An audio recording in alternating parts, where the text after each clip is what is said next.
छत्रपती संभाजीनगरमध्ये एका डोंगरावर घडलेल्या दुर्दैवी घटनेने परिसर हादरला आहे.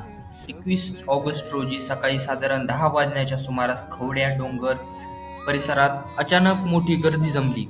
घटनास्थळी स्थानिक नागरिक, पोलीस, अग्निशमन दलाचे कर्मचारी आणि काही लोकप्रतिनिधीही दाखल झाले होते.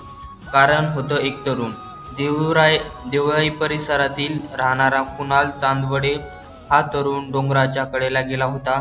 त्याला वाचवण्यासाठी त्याचे आई वडील आणि स्थानिक नागरिकांनी प्रयत्न सुरू केले. घटनेची माहिती मिळताच तीच गावचे माजी सरपंच संजय जाधव यांच्यासह गावातील नागरिक घटनास्थळी पोहोचले. सर्वांनी कुणालला समजावण्याचा प्रयत्न केला. कुणालशी त्यांचे वडील फोनवरून बोलत होते. त्याला शांत करण्याचा आणि कोणतेही टोकाचे पाऊल न उचलण्याचा प्रयत्न केला जात होता. पोलीस कर्मचारीही घटनास्थळी पोहोचले आणि त्यांनी कुणालशी संवाद साधण्यास सुरुवात केला. स्थानिक नागरिक त्याला समजत होते, तुझ्याकडे आयुष्य जगण्यासाठी अनेक कारणे आहेत. तुझी आई तुझ्यासोबत आहे, तुझं भविष्य आहे, शिक्षण आहे आणि कोणतीही अडचण आली तरी त्यावर मार्ग काढता येईल.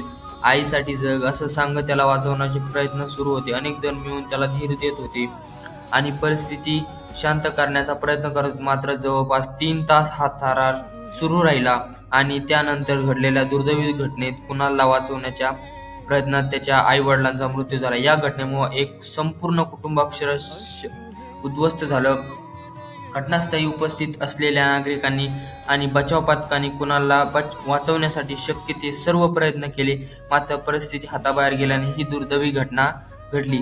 या घटनेचा व्हिडिओ सध्या समोर आला असून त्यामध्ये घटनास्थळी उपस्थित लोक कुणालला समजावताना आणि त्याला सुरक्षित बाहेर आणण्यासाठी प्रयत्न करताना दिसत आहेत. ही घटना केवळ एक बातमी म्हणून पाहण्यापेक्षा त्यातून एक गंभीर संदेशही मिळतो. एखादी व्यक्ती मानसिक तणावातून किंवा संकटातून जात असेल तर तिच्याशी संवाद साधणं, तिला एकटं न सोडणं आणि तातडीने कुटुंबीय, मित्र किंवा व्यावसायिक मदत घेणं अत्यंत महत्त्वाचं आहे.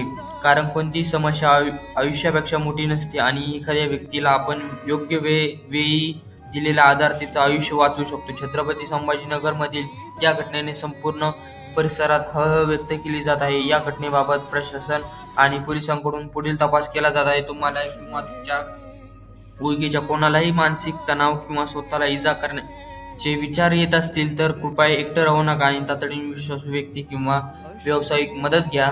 अशाच महत्त्वाच्या आणि संवेदनशील बातम्यांसाठी आमच्या चॅनलला सबस्क्राईब करा आणि ही माहिती इतरांपर्यंत पोहोचवा.